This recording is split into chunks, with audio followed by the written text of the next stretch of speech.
비율로 보자면 3대1, 2대1 이런 게 많은 것 같아요. 같이 비례해서 가는 게 그래도 1년은 경력이 있어야 되잖아요. 스탠바이가 되어 있어야 되죠.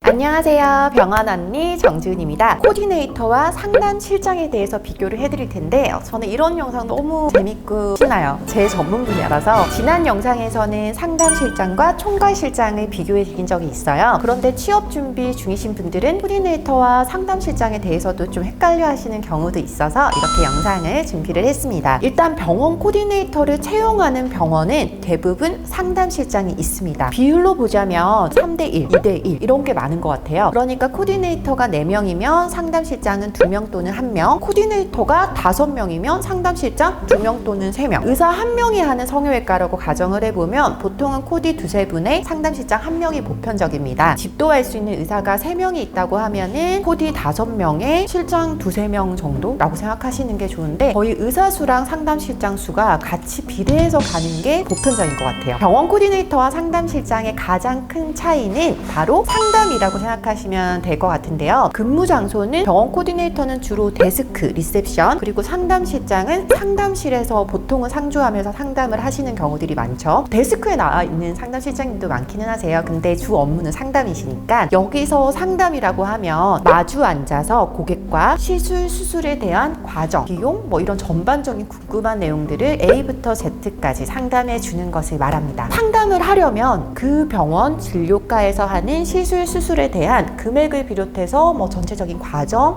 회복과 관련된 부분, 그러니까 애프터 케이스를 다 보면서 여러 가지를 다 접하려면은 그래도 1년은 경력이 있어야 되잖아요. 모든 것에 대해서 의사를 대신해서 설명할 정도가 되어야 이제 경력직 상담 실장이다 라고 할 수가 있거든요. 그리고 상담 실장님이라면 상담만 하시는 게 아니라 당연히 코디네이터가 하는 그런 업무들, 수술실, 시술실, 피부관리실에서 일어나는 일들을 포함해서 병원 전체가 돌아가는 걸 알아야 하기 때문에 당연히 코디네이터나 간호조무사 출신 분들이 많으시죠. 병원 경력이 전혀 없는 상태에서 병원 상담실에 앉아서 상담만 할 수는 없습니다. 아무리 좀 커뮤니케이션에 능한 분이라고 해도 이게 좀 실수가 발생할 수 있죠. 간혹 있기는 합니다. 그리고 제가 정확한 통계를 내어보진 않았지만 상담실장님의 이런 경력을 보자면 코디네이터 출신이 한 60%, 수술실 또는 시술실, 피부관리실 등 간호조무사, 피부관리사 이쪽 분야의 경력직 분들이 20에서 30% 외에 나머지 기타 이렇게 구성이 된 것 같아요. 자, 이제 코디네이터가 하는 업무를 알아볼 텐데 내원하시는 고객분들 접수, 수납, 그리고 전화 응대, 주의사항 안내, 예약 등의 업무를 하기 때문에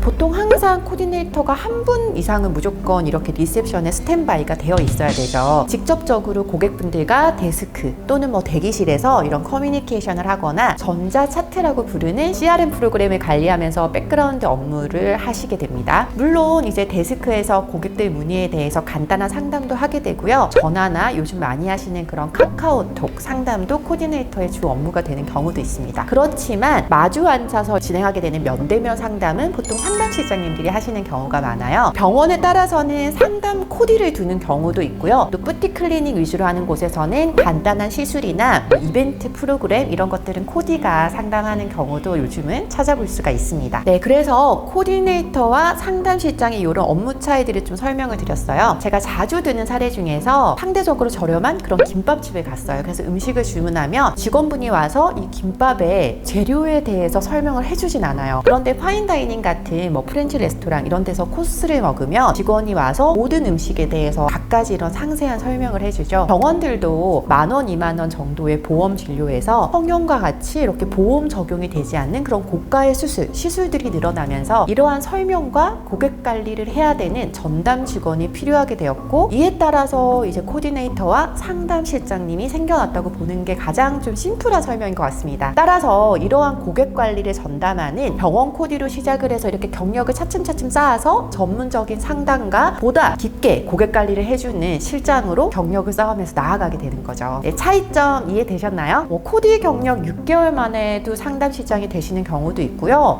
가장 많은 케이스는 이제 몇 년 정도 정도 경력을 쌓고 실장이 되는 경우가 좀 보편적인 것 같습니다. 케바케입니다. 네, 그래서 여러분들 나이가 20대 분도 있고 30대도 있겠지만 그런 나이대에 따라서 내가 어떻게 경력 설계를 할지는 병원 언니 채널을 보면서 같이 고민을 해보시면 좋을 것 같고요. 오늘 영상도 많이 도움이 되시기를 바랍니다. 좋아요와 구독하기, 알림 설정 잊지 마시고요. 댓글 주시면 답변 드리겠습니다. 병원 탐구 생활은 병원 언니, 다음 시간에 또 만나요. 꼭이요.